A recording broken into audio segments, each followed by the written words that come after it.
विठ्ठल श्री ज्ञानदेव तुकाराम पंढरीनाथ भगवान की जय सतमाऊली ज्ञानेश्वर महाराज की जय जगद्गुरु तुकाराम महाराज की जय शांती ब्रह्म एकनाथ महाराज की जय सद्गुरु भगवान बाबा की जय भीमसिंह महाराज की जय।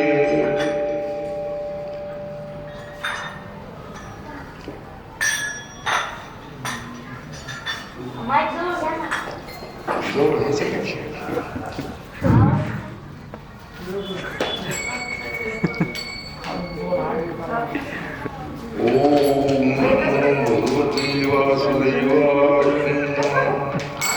ओम नमो पुराण पुरुषोत्तमाय नमः। वक्रतुंड महाकाय कोटिसूर्य समप्रभा निर्विघ्नं कुरु मे देवे सर्वकार्यासु सर्वदा गणनाथ सरस्वती रवि शुक्रो बृहस्पति पंचतानि स्मृते नित्यं वेदवाणी प्रवर्तते गुरुर्ब्रह्मा गुरुर्विष्णु गुरुर्देवो महेश्वरा गुरुर्साक्षात् परब्रह्म तस्मै श्री गुरुवे नमः तस्मै श्री गुरुवे नमः तस्मै श्री गुरुवे नमः सद्गुरु भगवान बाबा की जय। एक बात खाली का बरोबरी ना आल्याशिवाय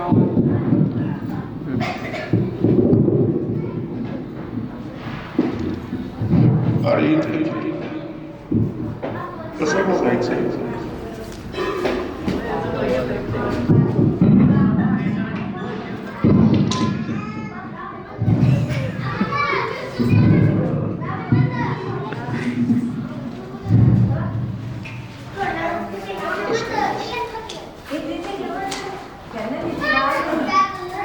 एक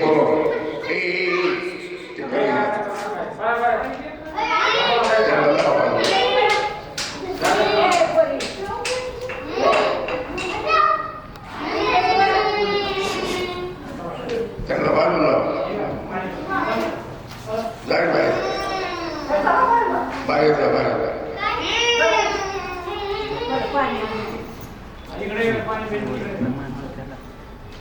भगवान बाबा की जय। आज आपला हा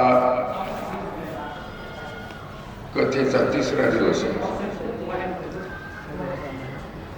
भगवान बाबांच्या जन्मापासून आपण राजा हरिश्चंद्राच्या जवळ असणारे चिंचाळा या चिंचाळ्यातील गोहत्या बंद बाबांनी केली पर्यंत त्यामध्ये बाबा गादीवर कसे आले नारायणगडच्या हा भाग सांगायचा राहिलेला होता। ओघामध्ये आपण चिंचाळ्याची कथा सांगितली। भगवान बाबा स्वामीजीकडं पंकज स्वामी यांच्याकडं अभ्यास केल्यानंतर कीर्तन भजनाचा माणिक बाबांनी स्वामींना म्हणाले की भगवानला आता नारायणगडावर तुम्ही पाठवा। स्वामींनी आज्ञा दिली आणि बाबा परत नारायणगडावर आले। माणिक बाबाची प्रकृती थकलेली होती, म्हातारपण होतं। माणिक बाबाने बाबांना बोलावून घेतलं आणि दसऱ्याच्या दिवशी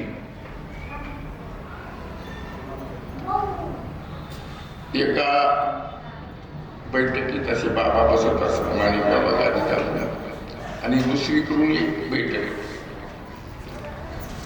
त्या बैठकीमध्ये गादी टाकून त्यांना त्या गादीवर बसायचं सांगितलं।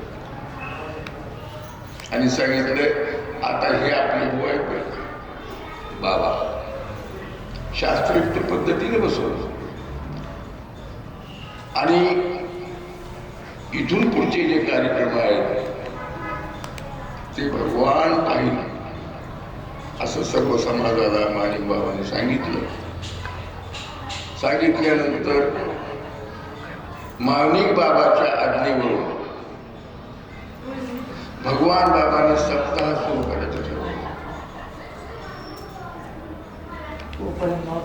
तोपर्यंत सप्ताह सुरू नव्हते.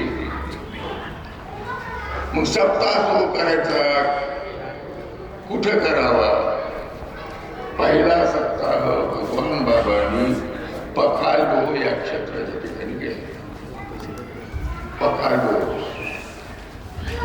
पखालडोहाची ख्याती, पखालडोहाची व्याख्या सांगायचं जर ठरलं तर नारायणगडापासून 1 किलोमीटर अंतरावर, फक्त 1 किलोमीटर अंतरावर डोंगराच्या खाली पौंडू, थांबा आणि लिंबा या तिन्ही गावच्या शिवाच्या ठिकाणी असणारा डोह हे मला बाजूला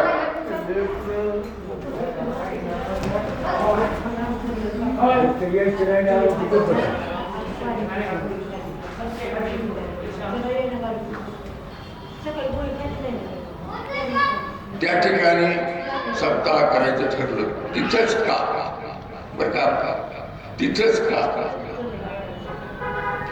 पखालडोहावरून पखालीनं पाणी नारायणगडावर नेल्या जात असत आणि तो डोह आटत नसे. पखालीनं पाणी नेत होते म्हणून त्या जागेचं नाव पखालडोह. एक कारण. दुसरं कारण, जेवढे महंत झाले होते ना तेवढ्या महंतांनी त्या ठिकाणी जाऊन अनुष्ठान केलेलं होतं. नगद नारायणापासून 8वी पिढी तिथपर्यंत प्रत्येकानं अनुष्ठान केलं होतं त्या जागेवर. आता ज्या ठिकाणी महात्म्याचे पाय लागलेले, स्पर्श झालेला आहे, अनुष्ठान केले ते ठिकाण पवित्र. म्हणून भगवान बाबांनी पहिला नारळी सप्ताह पखालडोह या ठिकाणी केला. पखालडोहाला सप्ताह सुरू केल्यापासून तो सप्ताह सुरू झाला. त्याला आज 92 वर्ष झाली. किती? 92 वर्षे. आता 92वा सप्ताह आहे या वर्षी, म्हणजे 92 वर्ष झाली. त्या पखालडोहावरून सप्ताह सुरू केला. एकादशीचे जागर सुरू केले. प्रत्येक महिन्याच्या शुद्ध एकादशीला वारी भरायला सुरुवात केली आणि वारीला कीर्तन अधिक जागर हे कार्यक्रम नारायणगडावर बाबांनी सुरू केले. प्रथम ते कार्यक्रम सुरू केल्यानंतर दौऱ्याचे कार्यक्रम सुरू केले. दौरा. मग दौरा कसा करायचा? शिवरात्रीच्या निमित्ताने राजा हरिश्चंद्राकडे आणि बाकीच्या वेळेमध्ये कधी घाटावरचा भाग घ्यायचा. घाटावरचा भाग घेत असताना बाह्याला, वाघिरा हे गावं घेत घेत जोडहिंगणी असा परिसर घेत घेत घेत बाबा धामणगावपर्यंत. तुम्ही म्हणता धामणगाव कुठे? लातूर जिल्ह्यामध्ये धामणगाव आहे. या पौंडूचा भोसले पाटील घराण्याचा समाज तिथं स्थायिक झालेला आहे. धामणगावला ते मूळचे पौंडूचे आणि बाबांचे निश्चिंभ.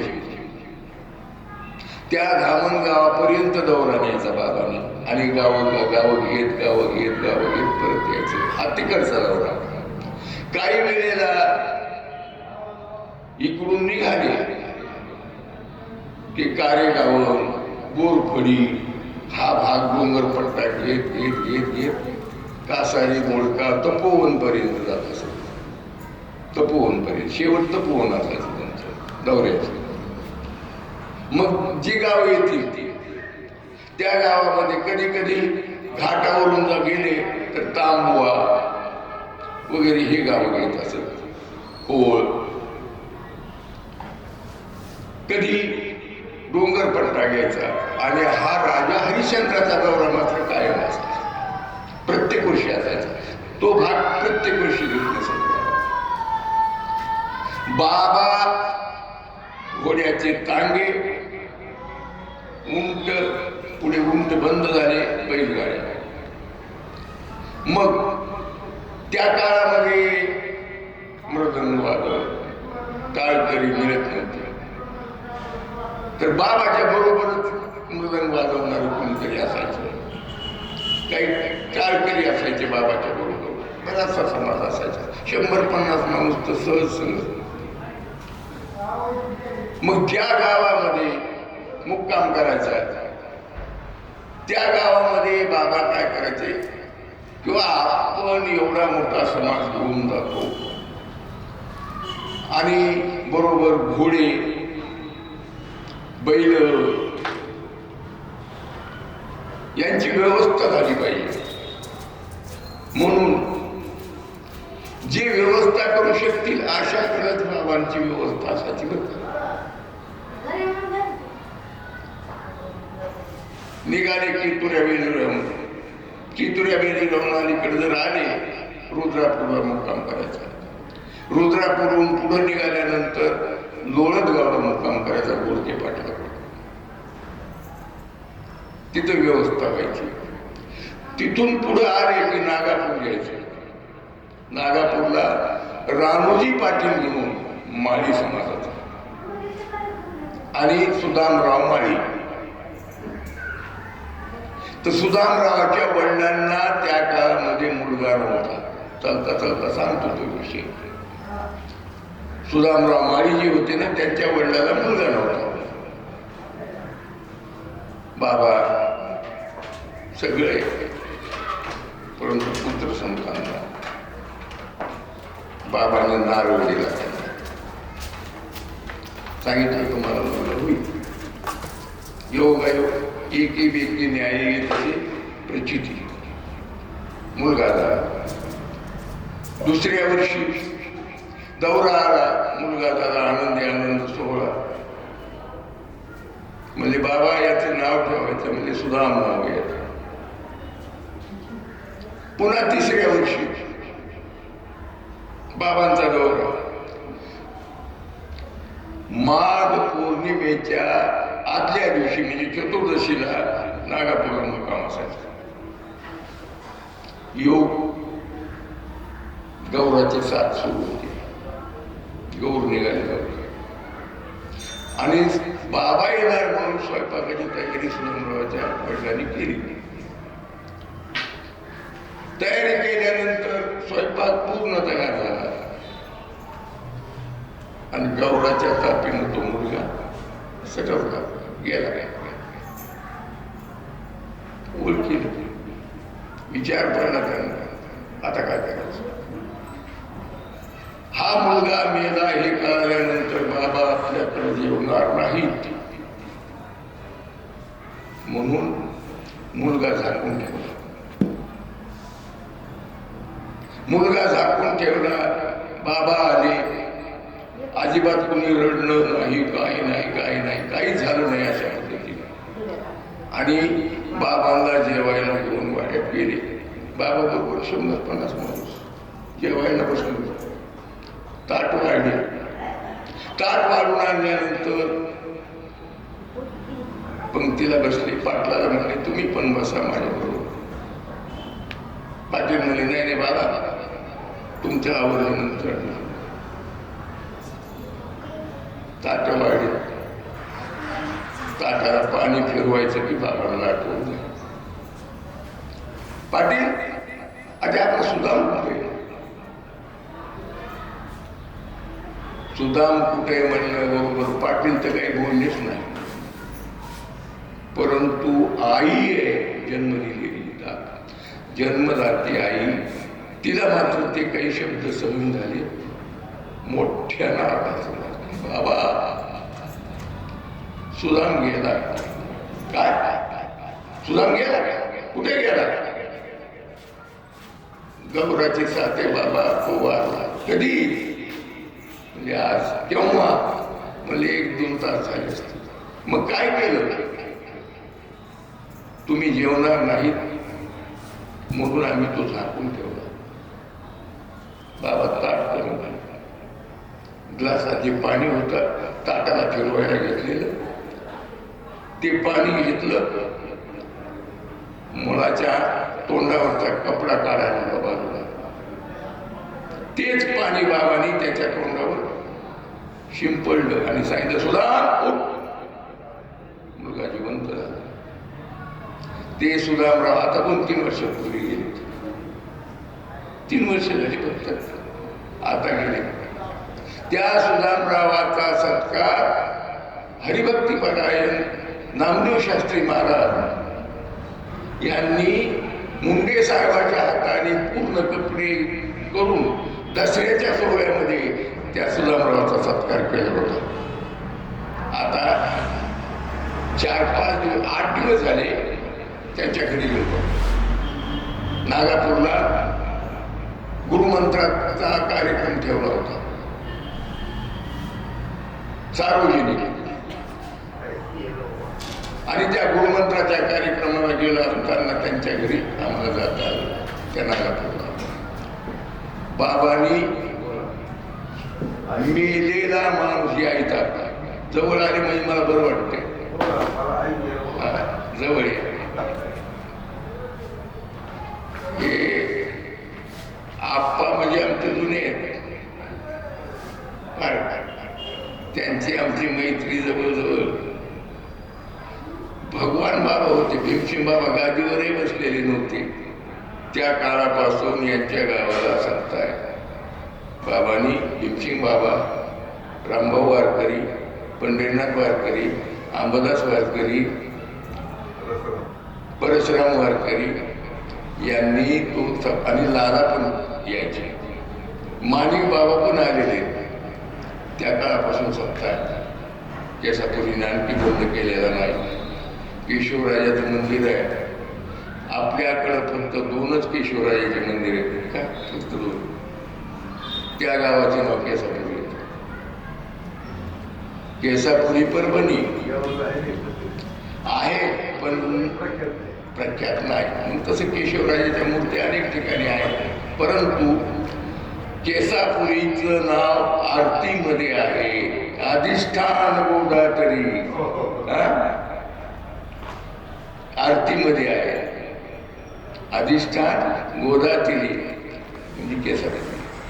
आणि ही केसापुरी रिद्धी सिद्धी तिष्ठती द्वारी भानुदास पूजा करी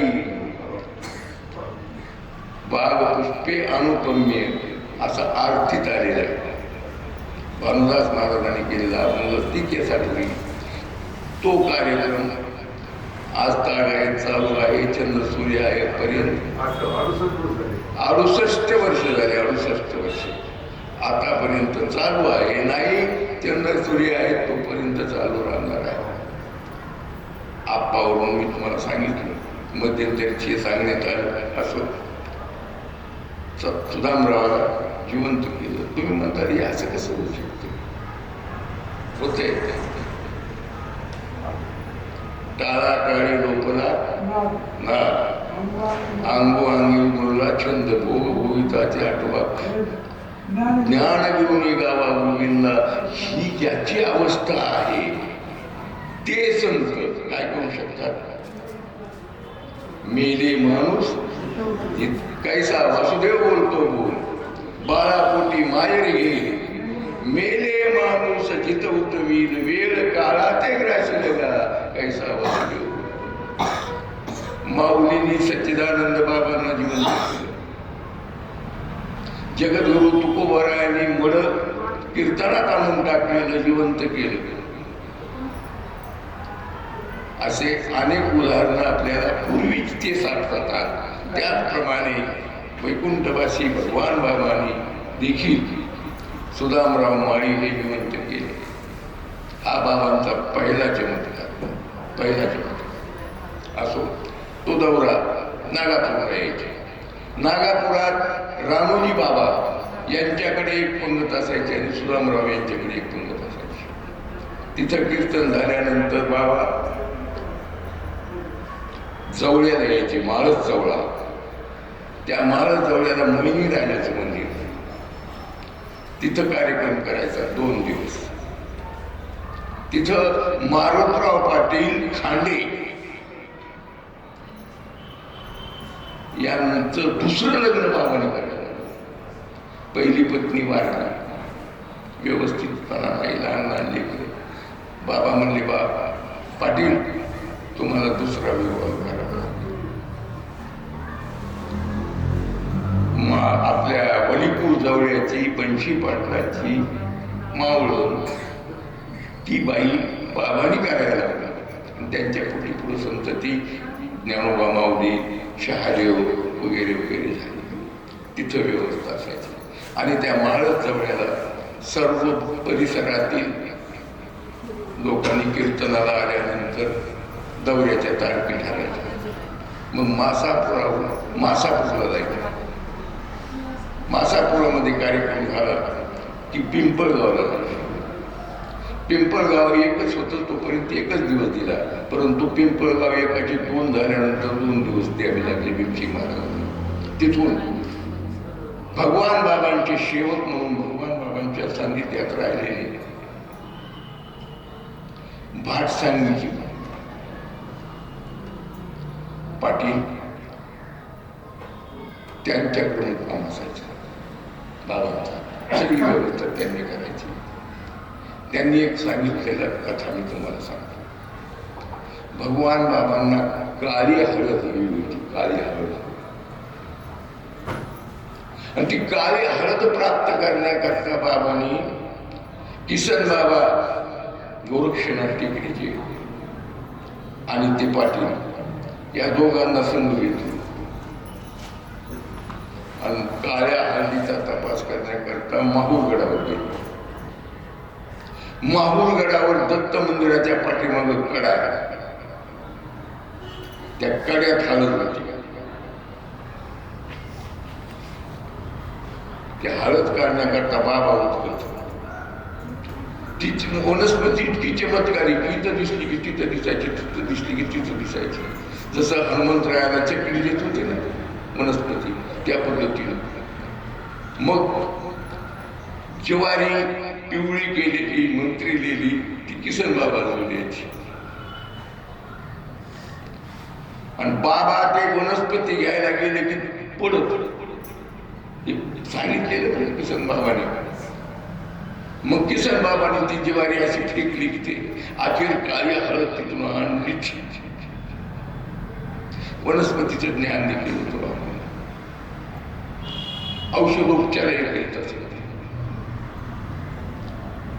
या पद्धतीने दौरा असायचा. त्या भाटसांगीला तिथून राक्षस भवन लावला.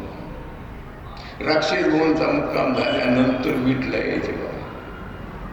वीटमध्ये तरबेज भजनी मंडळ होतं त्या काळात.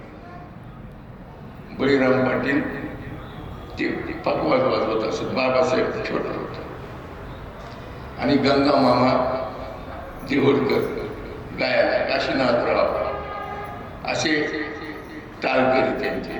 तिथे एक मुक्काम व्हायचा. तिथून आंबे सावळीला यायचे. आंबे सावळीला उतरू मामा वगैरे ही जी कंपनी होती ना, यांच्याकडे मुक्काम असायचा. तिथे एक कार्यक्रम व्हायचा. आणि मनेरवाडीचे एकनाथ वा काळ्या टक्कूवाले पकवाज वाजवायला असत. तिथून पोखरीला यायचे. पोखरी हे जुनं संस्थान, फार जुनं होतं. ज्याप्रमाणे पंढरपूरचा पांडुरंग फार जुना, युग 28, त्या पद्धतीने पोखरीचं संस्थान विठ्ठल मंदिर फार जुनं आहे. म्हणून त्याला थोरले विठ्ठल मंदिर बाबाने नाव दिलं होतं. थोरले विठ्ठल मंदिर. तिथं मुक्काम व्हायचा. मग तिथं मुक्काम झाल्यानंतर बाबांनी त्यांना दिंडी काढायला सांगितली. तिथे दिंडी काढायला सांगितलं. दिंडी कुणी चालवायची? महाराज नाही. त्याला महाराज नव्हते, एवढे कीर्तनकार नव्हते, महाराज नव्हते, दिंड्या नव्हत्या. मग आपले बेदरकर माऊली त्यांचे वडील जनार्दन स्वामी त्यांना म्हणे तुम्ही दिंडी काढा इथून. बाबा दिंडी काढतो, पण मला आम्ही असला माझ्यापाशी कोण म्हणून येणार. म्हणून त्यांना साथ करण्याकरता पोखरीची टाळकरी, मैंद्याची टाळकरी, त्याचप्रमाणे आंबेसावडीची दगडूमामा वगैरे ही टाळकरी, मनेरवाडीची टाळकरी, केसापुरी परभणीची टाळकरी, साळिंब्याची टाळकरी, या परिसरातली एकच दिंडी असायची नाही. ही टाळकरी घेऊन स्वामी महाराजांनी दिंडी सुरू केली. माळस जवळमधून आसोबा महाराजांना सांगितलं तुम्ही दिंडी सुरू करा. लोक आपलीशी कसे करावे ही अटकल बाबाजवळ होती. आणि या 2 दिंड्या आपल्या भागातून सुरू करायला लावल्या बाबांनी. आणि दौरा करत करत मग पोखरीहून निघाले की थेट परभणीला मुक्काम असायचा. परभणीमध्ये मग लोकांनी जमायचं, कीर्तनाचा कार्यक्रम. मग वडवणीच्या जनार्दन स्वामीला तिथं दिंडी घेऊन यायचं सांगितलं होतं. तिथं दिंडी घेऊन यायची ती राजा हरिश्चंद्राच्या निमित्ताने. तिकडून आसोबा महाराज जवळकडे यायचे आणि वासुदेव कंपनी नाथापुराहून यायची, तिथे यायचे.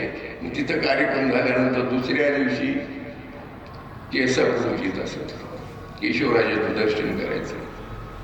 मग तिथं फराळ पाणी वगैरे, शिवरात्रीचा दिवस असायचा, फराळ पाणी थोडंफार केलं, सर्वांचे दर्शन झाले. तिथून निघाले की थेट साळींबा.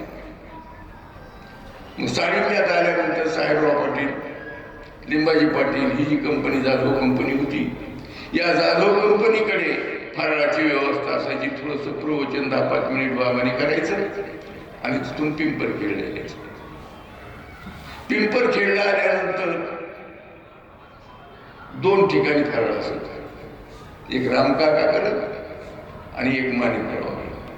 माणिकराव म्हणजे बाबांचे निश्चिम भक्त आणि टाळकरी. 2 ठिकाणी फराळ करायचे. तिथं थोडंसं प्रवचन सांगायचं बाबाने आणि तिथून निघाल्यानंतर पिंपरीला यायचे. आणि पिंपरीला आल्यानंतर शिंदे पाटलाकडं फराळाचा कार्यक्रम असायचा. आणि तिथून निघाल्यानंतर राजा हरिश्चंद्रराव यायचे. हा आपल्या भागातील दौरा. हा दौरा शिवरात्रीच्या दिवशी कीर्तन कुणाचं तरी करायला लावायचं बाबाने, स्वतः कीर्तन करत नसत. भरपूर समाज जमायचा.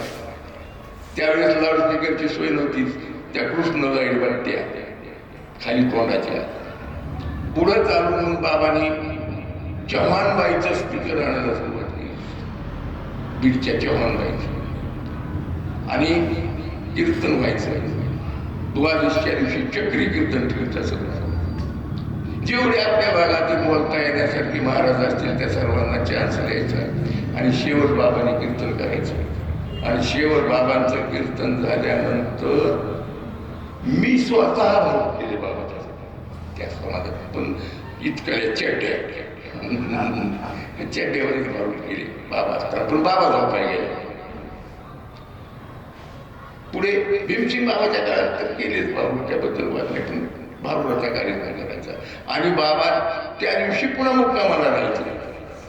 दुसऱ्या अमावस्येच्या दिवशी मुक्कामाला वडगावाला जायचंय ना, कुस्त्याचा कार्यक्रम होता.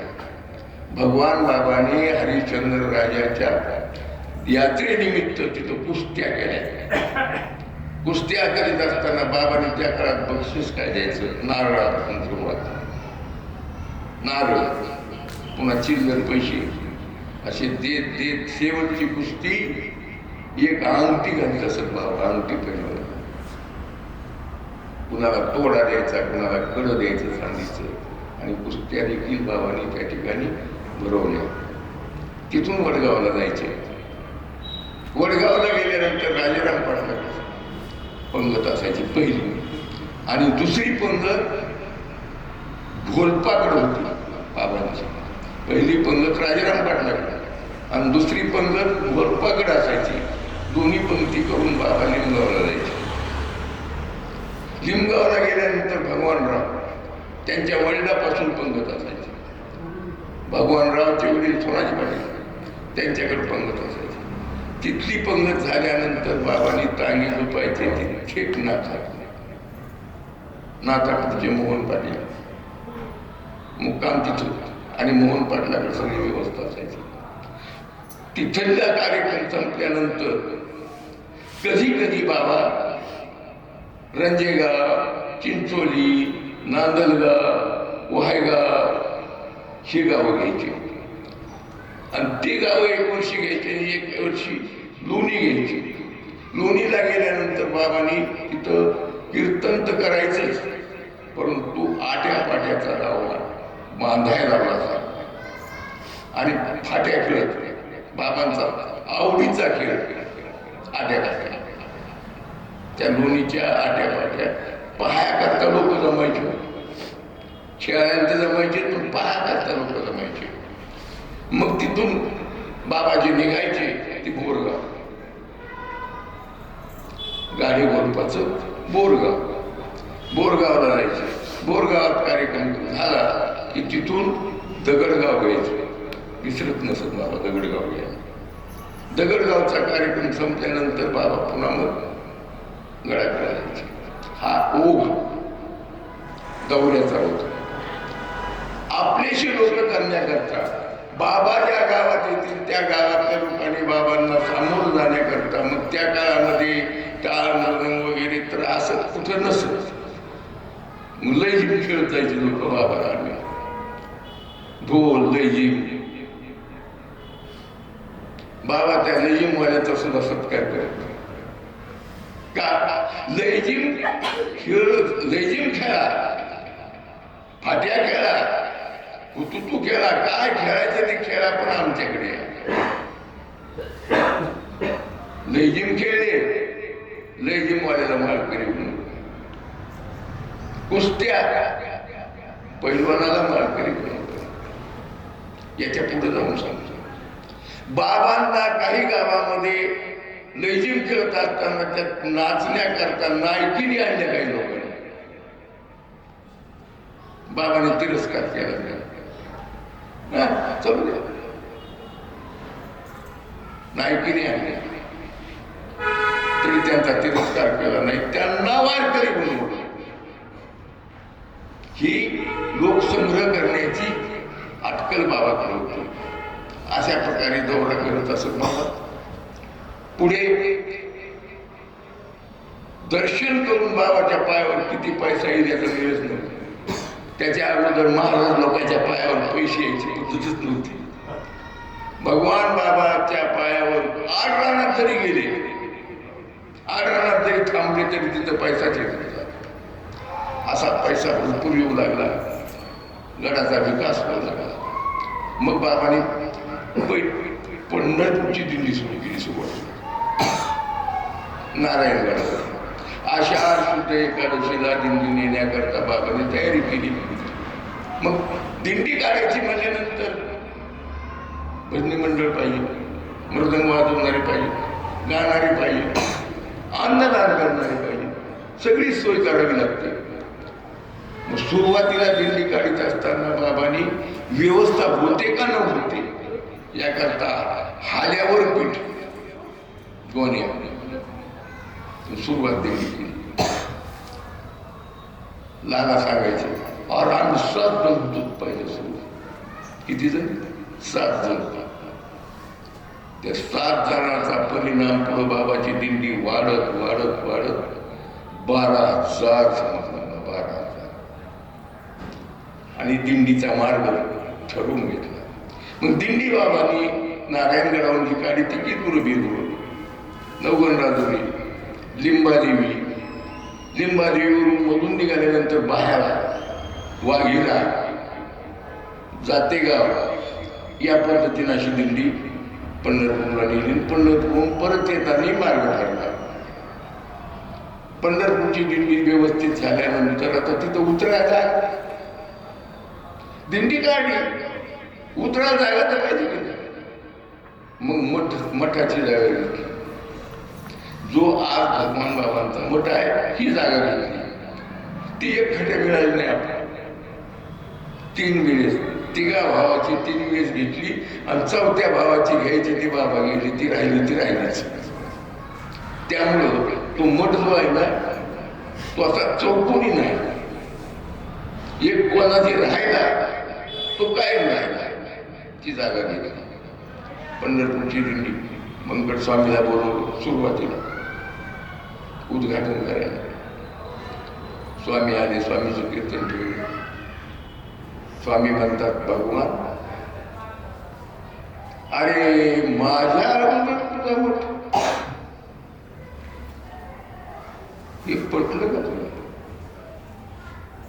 माझ्या अगोदर तुझा मठ हे पटलं का तुला? बाबांनी पाय घातले स्वामीचे. स्वामी चुकलं म्हणले माझ्याकडून, पण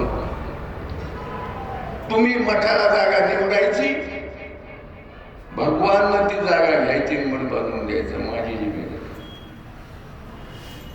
म्हणून स्वामींनी ती जागा निवडली. बाबांनी पैसा दिला, पण लोकांना सांगितलं नाही. मग सर्व समाजाला सांगून मठ बांधायची सुरुवात केली.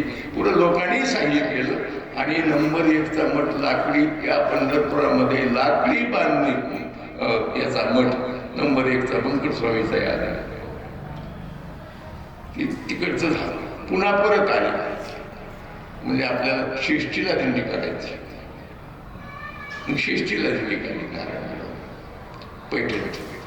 शिष्टीला दिंडी काढीत असताना मग जवळ होतं ते मार्ग ठरला. आता तिथं जागा दिंडी समाज म्हणलं की जागा पाहिजेच क्षेत्राच्या ठिकाणी. मग नाथ महाराजांचे जे चालक, संस्थान चालक जे होते नारायण बाबा, त्या नारायण इतिहास सांगतो म्हणजे मग तुम्हाला कळलं का मिळालं नाही. पंढरपूरला जे सोहळ्याला दिंडी आहे त्यातून दिसून मिळालं. नंबर 1ला दिंडी असते माऊलीची वाघरीला. नंबर 1ला रथ कुणाचा? माऊलीचा. नंबर 2ला तुकोबारायचा. नंबर 3ला नाथांचा. आता ह्या दिंडी निघाल्या, पण सगळ्याच्या अगोदर दिंडी निघाली माऊलीची. माझ्या जीवीची पंढरपुरा नीलगुरी पांडुरंगी मुगनगले आणि हैबत बाबाने ती दिंडी सुरू.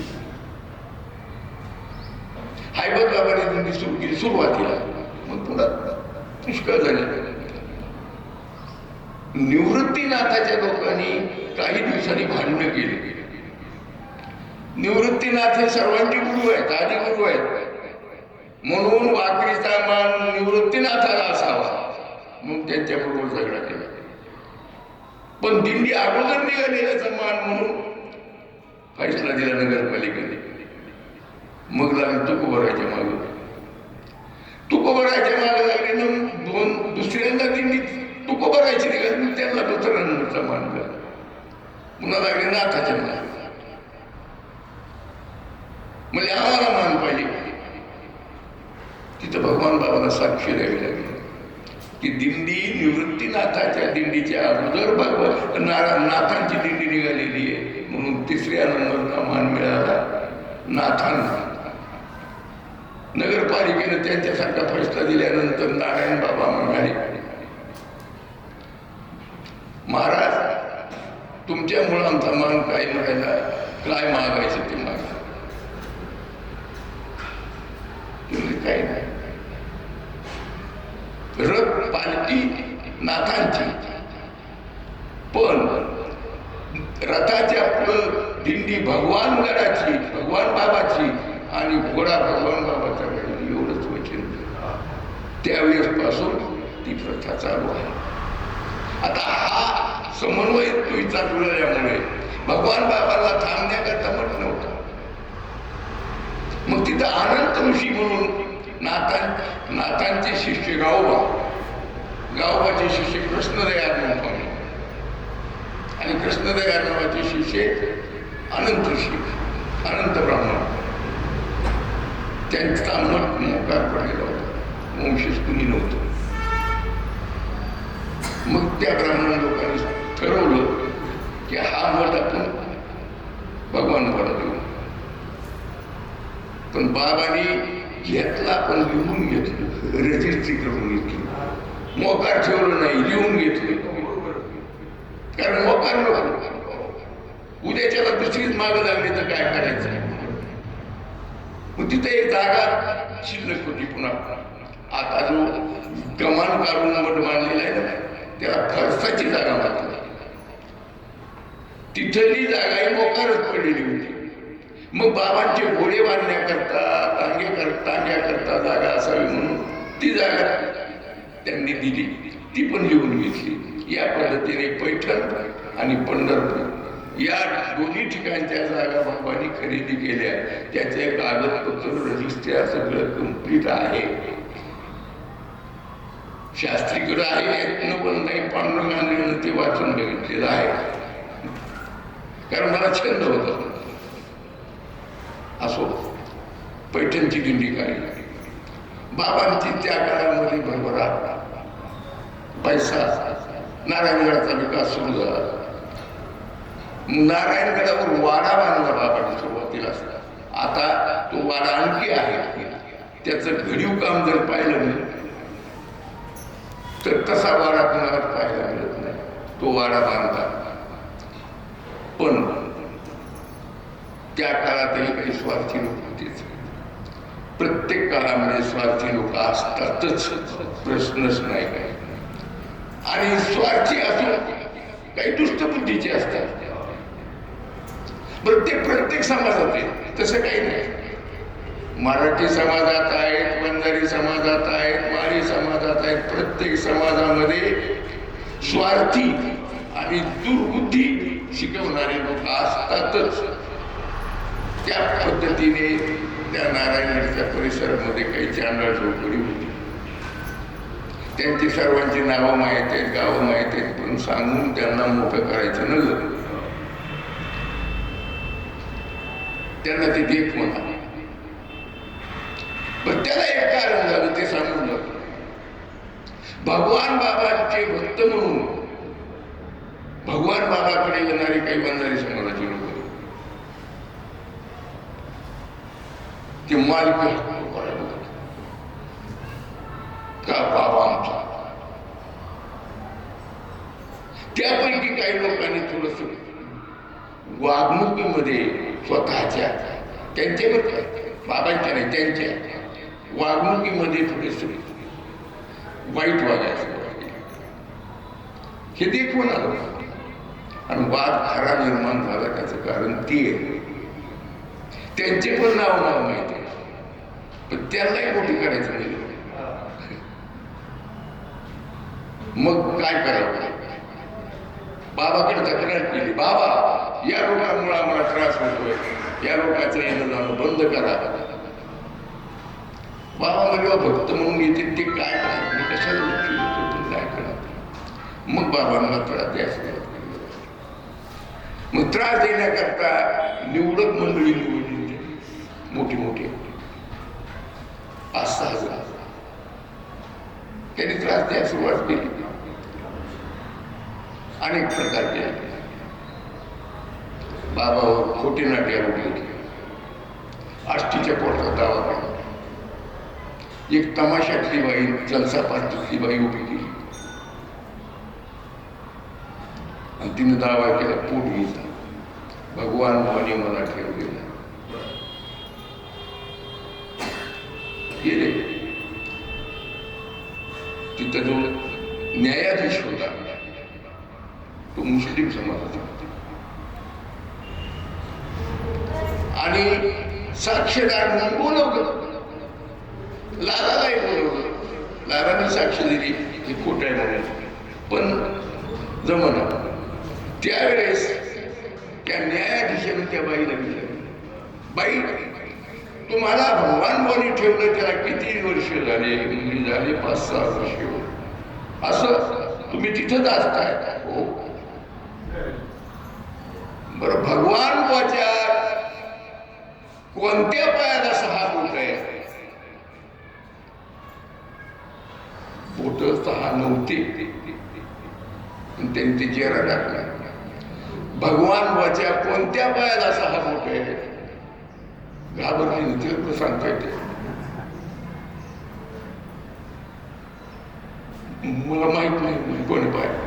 तुला माहित 6 वर्षापासून तू भगवान बाजूला आहेस तुला माहित नाही. लवाड तितक्यात त्यांचा चपराशी जो होता ना त्या चपराशीनं जरच्या पाठी त्या बाईला नाचलेलं पाहिलेलं होतं. ते तिथून उठलं मग ओ साहब आइए बाइए ना आइए आइए आओ तो हमने देखी है जरसा पाठी में. काटकन फैसला बाबासारखा फसलं. पुन्हा पीठच्या पोटात इसकी पीठच्या नारायण दादा रंग महाल म्हणून त्या केशीचं नाव. त्याच्यात 9 लोकांची नाव होती. भगवान बाबाचं नाव घातलं, लालाचं नाव घातलं, बाजीराव पाटलाचं नाव घातलं, ढाकणी मारुतराव ढाकणी त्यांचं नाव घातलं. जे प्रतिष्ठित लोक बाबांना सहाय्य करणार होते त्यांची नाव आणि केशर काकूच्या सासऱ्याचं नाव घातलं. तो फैसला बाबासारखाचा तरी जमना. मग काय करावं म्हणून 1-2 वेळेस मारेकरी घातले बाबा. तिथे बाबा सापडले. अखेर शेवटी घाटावर दौरा जात असताना लिंबा गणेश वाघेऱ्याहून निघाल्यानंतर तांगे वाघेऱ्याहून लिंबा गणेशला असे 5 दिनं जात असत आणि तिथून पुढं चौसाळ्याकडे निघायचं असा दौरा असता. भगवान बाचा दौरा येणार आहे पत्ता लागल्यानंतर तिथल्या चांडाळ चौकडीने भगवान बाबाचा घात करायचं ठरवलं. मारेकरी ठेवली वड्यामध्ये. परत येताना बाबांना कृष्ण कर्ण पिशाच्य प्रसन्न होत. श्रद्धा बसणार नाही लोकांची परंतु सत्य आहे. बाबांना कळालं की आपल्याला इथं लोक त्या नाल्याच्या लिंबागणीच्या खाला करून आला. त्या नाल्याच्या तिथं तांगे आल्यानंतर बाबा म्हणले तानाजी म्हणून बाबाच्या बरोबर होता. तानाजी निंबाळकर गाव बार्शी जवळचे आणि त्या तानाजीला बाबाने सांगितलं तान्या तो तांग्यात बसून मला गोलीवर बसायचे आणि बरोबर गंगू नावाची गुढी होती बाबाची. तानाजीनं सांगितल्याप्रमाणे तांग्यात बसले. बाबा गोलीवर बसले. गुढी सनाट निघून गेली. बाबा ओळखवाले नाही कारण तानाजी बाबासारखा दिसत असत. तांग्या आल्याबरोबर यांनी शिवळा लागल्या वड्याच्या. ए तान्या हे भगवान उतर खाली आता कसा जाशील. तानाजी ए तान्या अरे भगवान बाबू गेली गोलीवर बसून दिलं सोडून. पुन्हा 1-2 वर्षानंतर बाबाचा दौरा तिकडे गेला की ठरवलं म्हणजे आता आपण वड्यात बसत ना आता पांदीला बसायचं. बसली पांदीला. बाबा तिथं आले म्हणजे गुढीवर बसले. ताण्याला सांगितलं तू तांग्यात बस. वड्यात ते नव्हते लोक. बाबाने ओळखले निश्चित पांदीला असते. पांदन कुपाटी लागले. बाबा घोड्यावर बसले. गुढी पांदीच्या ओढून वावरानं काढली. नांगर तिथून गुढी काढली. पुढं दिवस मावळा गेलेला झाकड पडली. एक विहीर होती. त्या विहिरीच्या जवळ गुढी आली ठबकली. गुढीला विहीर दिसली बाबाला दिसली ना. बाबाने टाच मारली घोडीला आणि झटका दिल्याबरोबर घोडीनं विहीर येऊन तिकडं उडी मारली पलीकडे निघून गेली. बाबा सापडले नाही. त्या गंगून गुढीची समाधी ज्या गुढीनं बाबांना 2दा बचवलं त्या गंगू गुढीची समाधी एकनाथवाडीला. भगवान म्हणालो एकनाथवाडी तिथं गुढीची समाधी आहे मानली. ज्याप्रमाणे माऊलीच्या रेड्याचा उत्सव होतो त्याप्रमाणे एकनाथवाडीला गंगूभूमीचा उत्सव छोटा का होईना पण होतो. बाबांच्या 3 घोड्याच्या समाधी आहेत. एक एकनाथवाडीला गंगूभूमीची, मोहन पाटलांनी एक घोडी दिली होती बाबाला नारायणगडावरून उतरल्यानंतर. त्या घोडीची समाधी बंधारी वडगावला. आणि 3री समाधी ढेकळ्याच्या वाडीला भीमसिंग बाबाच्या काळात आहे. ढेकळ्याची वाडी पंढरपूरचा शेवटचा दिंडीचा मुक्काम ढेकळ्याची वाडी. अशी समाधी बांधली म्हणतात. आपले हे मंदिर काय आहे याच्यापेक्षा जास्त खर्च करून त्या ढेकळ्याच्या वाडीच्या लोकांनी ती बाबांच्या गुढीची समाधी बांधली आहे. विचार करण्यासारखी गोष्ट आहे. संतांच्या संगतीमध्ये रेडा उद्धार, घोड्याचा उद्धार, येड्याचा उद्धार. अहो खरवंडीला एक समाधी आहे. बाबांच्या बरोबर एक येड होतं. येड झागिऱ्या म्हणतात त्याला, झागिऱ्या. त्याच्या हातात अशा बेड्या असतात, कुणाला दगड मारी म्हणून. त्या झागिऱ्याची समाधी खरवंडीला आहे बाजार तळावर. ज्याला कर भरण कटीचं कर भरण त्याने जायचं, त्याच्या समाधीचं दर्शन घ्यायचं. करत होतो देव झाला. देव झागिऱ्या देव झाला. वेड्याचा देव, घोड्याचा देव, रेड्याचा देव. हे संत संगतीचं महात्म्य. आणखी एक सांगतो ओघात आल्यामुळे. पिंपळखुटा म्हणून गाव आहे कुर्डवाडी जवळ. त्या पिंपळखुट्याला एका लहान मुलीची समाधी आहे. लहान मुलीची समाधी आहे. दिंडीत परत येत असताना ती मुलगी सटवली. सटवल्यानंतर तिला समाधी तसं टाकून जाता येत नाही म्हणून तिला तिथं खड्डा खानपान आपलं पूर्ण गेली दिंडी. आता ज्याच्या वावरात कुठं होतं का त्यानं ते उकरलं. काही करते म्हणजे आमच्या वावरामध्ये कुठं बेकर दूरचे असतात का त्याने उकरलं आणि दुसरी करतो बांधाच्या बाहेर. बांधाच्या बाहेर पडली. आता परिस्थिती काय सांगता. त्याला 15-16 एकर जमीन आहे पण अन्न खायला नाही. आणि ज्यांनी बांधाच्या बाहेर फुटल्यानंतर ज्यांनी सेवा सुरू केली ते घरानं गौजन आंबाचं घराणं असं 7 भाऊ. तुम्ही म्हणतात किती? 7 भाऊ. 7 भावात 3.5 एकर जमीन होती. 7 भावामध्ये 3.5 एकर जमीन होती त्यांना. संपतरावाची मुलं, नवगिरी आडनाव आहे त्यांचं. ती सेवा करीत बिचारी.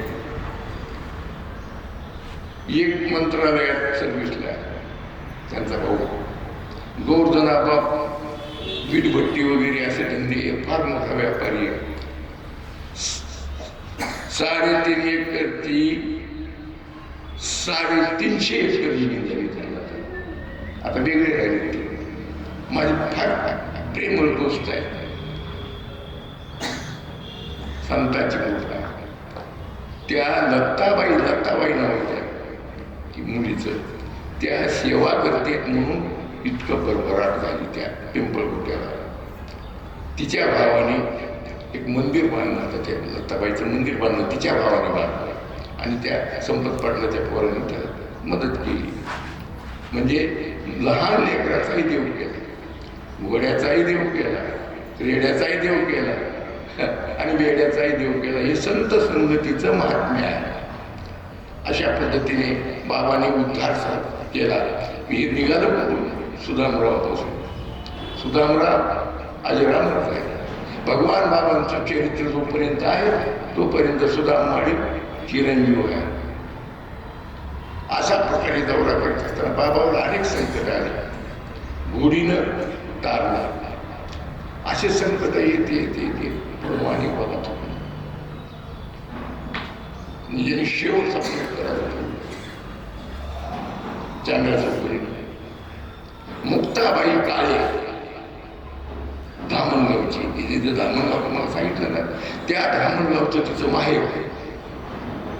आणि ती मुक्ताबाई काळे आणि तिचा पती नारायणगडावर राहत असत. इतकी सुंदर बाई होती ना, रूपवान, आणि ती सेवा करायची सगळे. मग काय करायचं म्हणजे आता भगवान भाऊला आपण शेवटचा प्रयोग करायचा ठरवला. ती मुक्ताबाईची चोळी भगवान बाबाच्या उशाला ठेवली. हे चार चौकडी नाही नाही दुसरी आहे. तू चोळी चोरली आणि मुक्ताबाईची चोळी बाबाच्या उशाला ठेवली. तिला माहित नाही, आणि बाबांचा फेटा उचलला मुक्ताबाईच्या खोलीत टाकला. आता ज्यांनी चोरी ठेवली ते झोपले कशाला? काय होते बघायचं त्यांना. पाठ जागी झाली, बाबा त्यांनी टाळ्या वाजवल्या, हसायला लागले. बघा म्हणले महाराज, बघा ब्रह्मचारी महाराज, बायाच्या चोळ्या उशाला यांच्या. बाबाने ओळखलं या लोकांनी केले म्हणून. पश्चाताप झाला. विचार केला बाबाने. आता बाबाने विचार केला, एक इंद्रिय आपला आहे, त्या इंद्रियापायी हा आरोप करतो. मग ते इंद्रियच नष्ट केलं तर कुठं बिघडायला. म्हणून दुसऱ्या दिवशी सकाळी, त्या दिवशी सकाळी काय केलं, किसन म्हणून सोनवणे खांब्याला त्या किसन समजून घेतलं. किसन, अरे आपल्याला संघातलं जायचं, चल. मुकाट्यात बसताना खिशात घातलं. किसनला बरोबर घेतलं तांब्याने, उठले. ते पार पकडलं. संघातलं कुठं पकडलो आहे. पकडलो गेल्यानंतर आंब्याचं झाड आहे.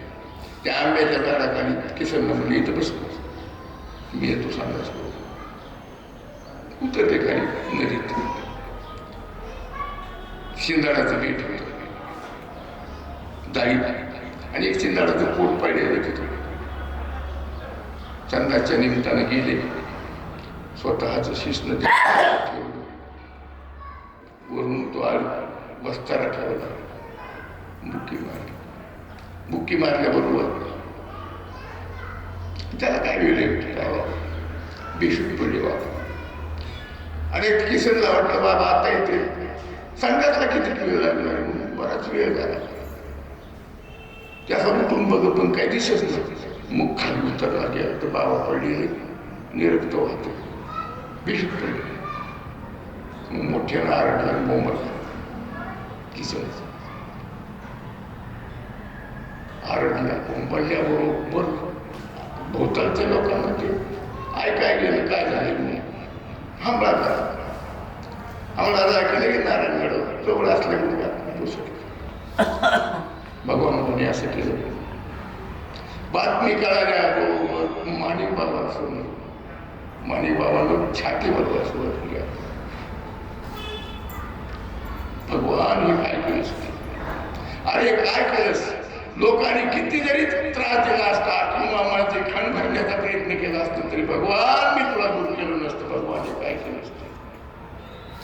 मोठ्या नारळा सुरुवात केली माझी.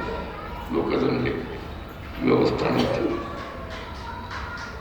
बाजारात घातलं बाबा, आणि त्याकडं दवाखाने नव्हते. बीडला बाजारात गेलं आणि तिथं उपचार केला. तरी पण लोकांनी त्रास द्यायला बंद केला. तरीही त्रास देतच राहिला. पुढं बघ, माणिक बाबा जास्त आजारी पडले. जास्त आजारी पडल्यानंतर लोकांनी विचारलं आता काय. माणिक बाबाला बीडच्या दवाखान्यामध्ये ऍडमिट केलं. बेशुद्ध अवस्था काही, चांगली अवस्था काही. आणि कोऱ्या बांबूवर सही घेतली माणिक बाबाच्या अंतराला बघितलं. कोऱ्या बांबूवर वारस महादेव बॉम्ब पुढं गेले माणिकबाबा गेल्यानंतर विधी वगैरे आवडला. बाबांनी तो कार्यक्रम सर्व पार पाडला आणि चालला. पुन्हा त्या बॉम्बच्या आधारावर दावा दिला कोर्टात दावा दिल्यानंतर त्यावेळेस हैदराबादला मुख्य कोर्ट होता. तर त्या हैदराबादच्या कोर्टापर्यंत पण त्याच्या अगोदरही काही प्रकार केलेले सांगतो. बाबा असं तसं मानत नव्हते म्हणून नाना पाटलाला आणलं त्या काळात. नाना पाटील पत्रे त्यांना काय सांगितलं, भगवान वा रजाकाराला साथ करतात, मुसलमानाच्या बाजूला आहेत म्हणून नाना पाटलाला आणलं. नाना पाटलाचा सत्कार बाबांनी केला. नाना पाटील आणि बाबा एकामेकाशी चर्चा केली. नाना पाटलांनी ओळखले हिंदूला सांगेल बाबा, मुसलमानाला नाही. हे सगळं कळाल्यानंतर नाना पाटलांनी दर्शन घेतलं आणि सांगितलं, बाबा यांना पात्र्या ठोकतो म्हणजे मी आता ज्यांनी बोलवले त्यांना पात्र्या ठोकतो म्हणून पळाले आणि दर्शन घेतलं. बाबाने सांगितलं, पाटील तुम्ही नारायणगडावर आला, दर्शन घेतलं, याच बीड जिल्ह्यामध्ये तुम्हाला यश येईल. बाबांच्या आशीर्वाद तुम्हाला या बीड जिल्ह्यामध्ये यशस्वी व्हा. नाना पाटील जन्मभर निवडणुका लढले, फक्त बीड जिल्ह्यामध्ये खासदार झाले, पुन्हा नाही. पुन्हा त्यांना यश आलंच नाही पुढे. इथं जे खासदार झाले नाना पाटील, ती पंढरपूरला जाऊन माळ घालून वार करीत होते. संतांचा आशीर्वाद. असे अनेक प्रकार त्यांनी त्रास द्यायचे केले पण जमलं नाही. शेवट फैसला महादेव बाबाचा. त्याचं कारण तारीख करण्याकरता बाबा स्वतः जात नसत. श्यामराव पाटील कोंडूचे त्यांच्याजवळ पैसे द्यायचे आणि तारीख करायला त्यांना पाठवायचे. हे श्यामराव पाटील डुप्लिकेट माणूस निघाला. वकिलाचे पैसे दिले नाही नेऊन आपण समजू म्हणून फैसला दोतर्फी झाला. बाबांना पुजारी म्हणून नेमले आणि महादेवाला महंत म्हणून नेमले. बाबाने विचार केला, पुजारी म्हणून आल्यात काय माहिती. त्यापेक्षा द्वैतामध्ये परमार्थ घडत नाही. द्वैत जिथं असेल जवळजवळ तुझे घडे तव तव संसार भय जोडे, ऐसे आपले तोंडे बोलिले. दुजेपणामध्ये परमार्थ घडत नाही म्हणून बाबांनी नारायणगडाचा त्याग केला. वास्तविक पाहता जमिनीचा अर्धा फैसला भगवानबाच्या नावाने आहे, पण दुजेपणात परमार्थ होत नाही ना, म्हणून बाबांनी त्याचा त्याग केला. आता त्याग केल्यानंतर बाबाच्या अगोदरच चालू लागलेली होती. म्हणून खांब्याला नारायणराव सोनवणे म्हणून होऊन गेले पाटील. त्यांनी बाबांना 16 एकर जमीन दिली. 16 एकर. त्या जमिनीचं नाव डबरी. तिथं बाबांनी ज्ञानेश्वरी आश्रमाची स्थापना केली. ज्ञानेश्वरी आश्रम स्थापना केली आणि तिथं परमार्थ करू असं ठरलं. पण बाबाचं मन तिथं काही तिथं रमलं नाही, गावाच्या जवळ असल्यामुळे. आणि नारायणगड फक्त 3 किलोमीटर. मग म्हणजे नारायणगड 3 किलोमीटरवरच आपलं पुन्हा द्वैत आहे ते आहेच. मग खोकरमोचे लोक बाबाकडे आले, गावकरी मिळून. आणि गडीचा फार भव्य मोठा वाडा. बाबा तिथं नका ना, मग इथं आम्ही गडीचा वाडा तुम्हाला देतो, इथं तुम्ही संस्थान म्हणून. मग बाबाने सुरुवातीला काय केलं, तिथं लेकरांना खाण्याची सोय म्हणून हे काय म्हणतो आपण वसतिगृह सुरू केलं आणि शाळा. त्या वसतिगृहाचं उद्घाटन करण्याकरता गंगाधर पुराणे नाही, मला नाव येईना त्यांचं आता, त्यांचं नाव ध्यानात आल्यावर सांगेन आता, बरं का, त्यांना आणलं आणि त्यांच्या हस्ते उद्घाटन केलं. पण भर गावात येते आई मध्यभागी गडी. बाबाने विचार केला इथं तेच होणार आणि जवळ आहे, 2-3 कोसावर आहे नारायणगडापासून, म्हणून तिथला त्याग केला. पुन्हा रायमोरच्या लोकांनी देवीचा डोंगर दाखवला, देवी आहे ते आवडलं नाही. पुन्हा आनंदगावचे लोक आले, गोरखनाथ मंदिर आहे तिथे, ते डोंगर दाखवलं, नको म्हणते. आणि बाबाने विचार केला की आपण आता इकडं राहण्यापेक्षा आपण हिमालयात गेलेलो, म्हणून बाबाने खरवंडीच्या रस्त्याने हिमालयात नगरहून जाण्याचा विचार केला. बोबाट झाला की भगवान पण हिमालयात चालली. ही बातमी कळाली बाजीराव पाटलाच्या आईला, खरवंडीच्या, त्यांचं नाव पनुबाई, निश्चिम भक्त होते बाबांच्या. पनुबाईने 12 गाव आणि 13वी खरवंडी, 12 वाडे आणि 13वी खरवंडी आणि एवढ्याचा पोलीस पाटील होता. 1500 एकर जमीन बाजीराव. आईनं खटवाकडे घेतली आणि झोपल्या, गोंधळ बांधून. बाजीराव पाटील म्हातारी उठच ना, आई का झोपली, आई का झोपली, काही दुखायले का असं विचारलं नाही. गेले जवळ, आई काय झाली सांगितलं, मला वचन दिलं, तो वचन दिलंच तर सांगते नाही. बाजीराव पाटलांनी वचन दिलं. भगवान बाबा हिमालयात चालले नारायणगड सोडून, तू त्यांना परत आणलंस तर मी जेवणार आहे, नसता मी आत्महत्या करणार. आणि माझ्या पोटचा असतील तर आणशील, नाही तर आणणारच नाहीस.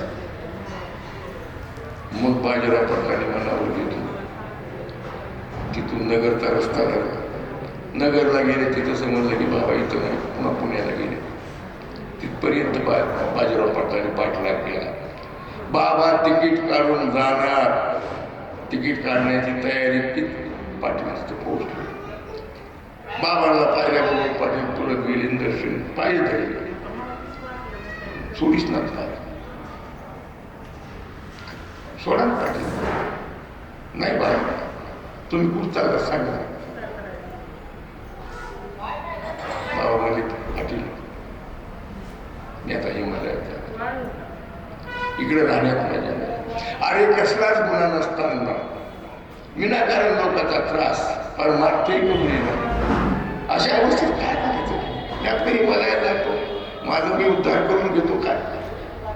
बाबा तुम्हाला परत बोलवले आईने, म्हणून यावं लागेल, नाहीत म्हणायचे बाबा. त्यांनी शपथ वाहिली बाजीराव पाटला, आणि शपथ वाहिल्यानंतर आईला भेटण्याकरता म्हणून ठरवलेला, थांबण्याकरता म्हणून नाही, आईला भेटण्याकरता आले खरवंडीला. खरवंडीला आल्यानंतर बाबा आल्यानंतर लोक जमले ना, लोक जमल्यानंतर थांबले, स्नान जेवण वगैरे. पण बाबाचं मन केलं म्हणा, भोवतालच्या वाड्या लोक येऊ लागले. पाडळी जवळ लालाची, लालाला काय आलं, लाला आले. लाला आल्यानंतर बाबा जवळ बसले. बाबांनी लालानी बाबांच्या घराला मिठी मारली. बाबा म्हणले लाला मी जातो आता हिमालयात, मी हिमालयात जाऊन परमार्थ करतो आणि उद्धार करून घेतो. कुठं हिमालयात का, हे लोकांचा त्रास सांगत नाही रे बाबा. तुमचा उद्धार करून घेण्याकरता हिमालयाला जाता होईल, आणि तुम्ही स्वामी जवळ मला काय म्हणून मागून घेतलं. लालाची शब्द, तुम्ही काय म्हणून मागून घेतलं की भगवान मला साथ कर म्हणून. मी काय करायचं?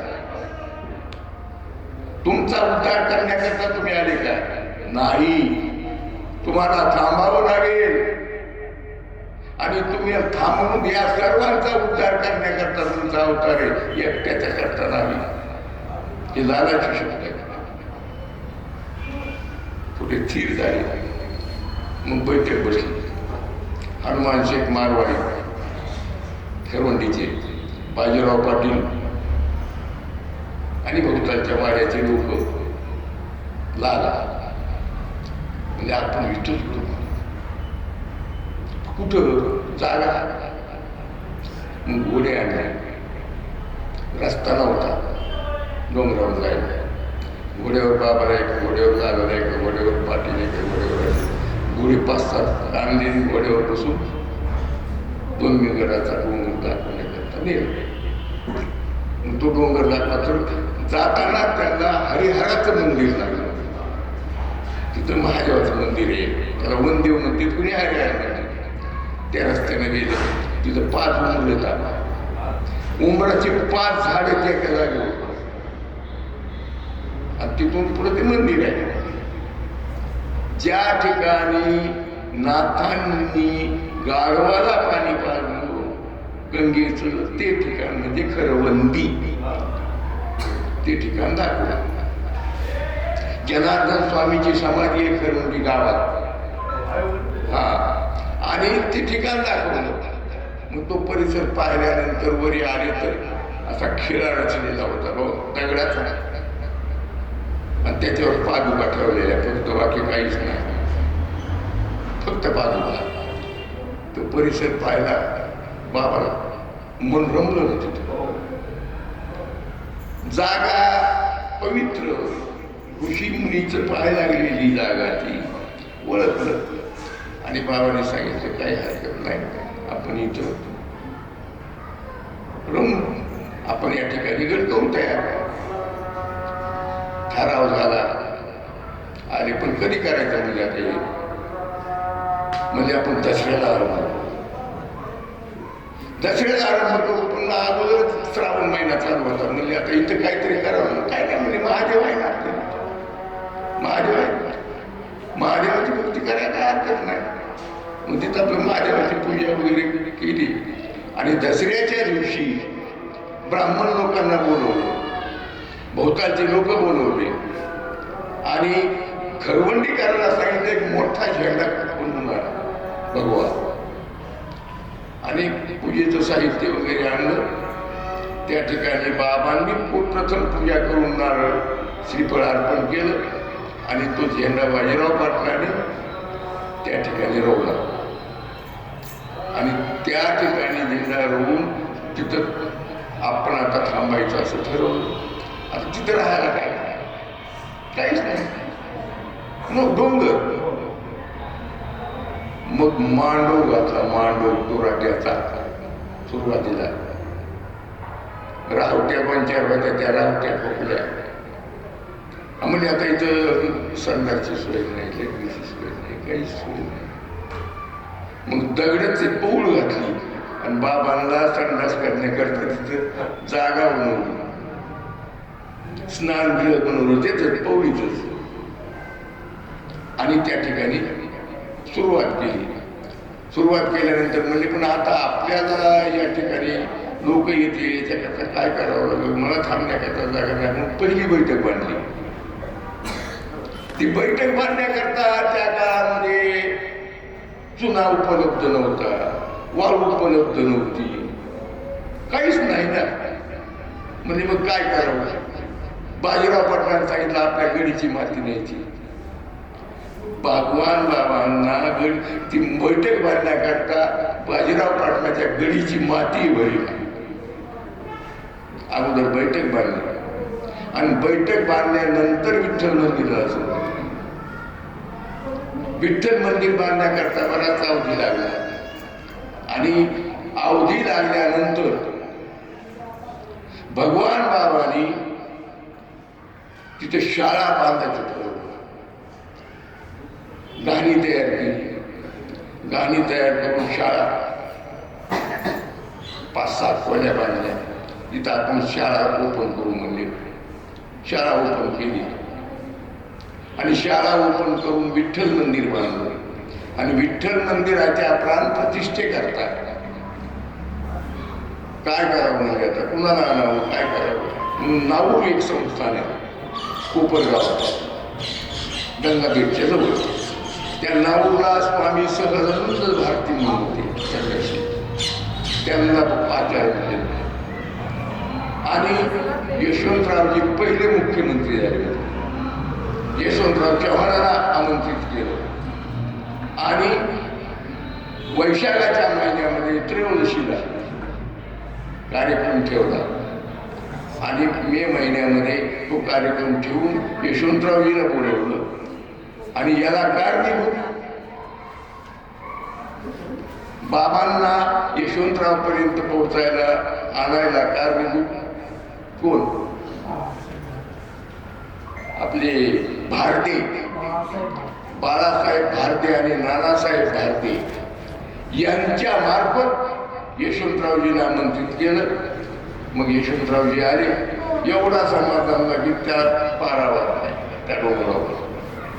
मग यशवंतरावजीने ते उद्घाटन केलं. त्याचे फोटो आणखी आहेत गडावर. स्वामी सदानंद भारतीचा फोटो आहे आणि यशवंतरावजीचा एक फोटो आहे पूजा करताना ते केलेला. याप्रमाणे कार्यक्रम केला आणि यशवंतरावजींनी त्यावेळेस धोम्यगडाचं नाव बदललं आणि भगवानगड हे नामकरण झालं. भगवानगड हे नाव यशवंतरावजींनी दिलं आणि 90 एकर जमीन जाहीर केली. पण नगर जिल्ह्याच्या पुढाऱ्यांनी वरलं शून्य खाऊन टाकलं आणि 9 एकर ठेवलं. इथपर्यंत आपण आलोत. आता राहिलेला जो भाग आहे भगवानगडाचा, भगवानगडावर आल्यानंतर केलेलं कार्य, बाबांनी ज्या दिंड्या काढून दिलेल्या आहेत त्या दिंड्यांचं हे सगळं कार्य आपण उद्याच्या ह्याच्यात पाहू. रविवार, सोमवार या दिवशी काही पाहू आणि मंगळवारी आपल्याला समाप्त करायचं. बुधवारी बाजार आहे आणि गुरुवारी समाप्ती आहे. त्यामुळे आपण मंगळवारी समाप्त करू. इथपर्यंत आपण आलेलो. आता कुठं कुठं काय केलेलं आहे, हत्या कुठल्या कुठल्या बंद केलेल्या आहेत, कोण्या कोण्या लोकांना मार्गाला कसं लावलेलं आहे, हे सगळं सविस्तर आपल्या थोडक्यात सविस्तर 8 दिवस न किती दिवस हे सांगितलं तरी संपण्यासारखं नाही. परंतु आपल्या परिचयाचं जितकं आहे, आपलं माहितीतलं तितकं सांगण्याचा मी प्रयत्न करीन. झालेली सेवा भगवान बाबांच्या चरणी समर्पित करून आपण या ठिकाणी थांबू. पुंडलिक वरदा हरी विठ्ठल श्री ज्ञानदेव भगवान बाबा की भीमसिंह महाराज की जय. आरती करते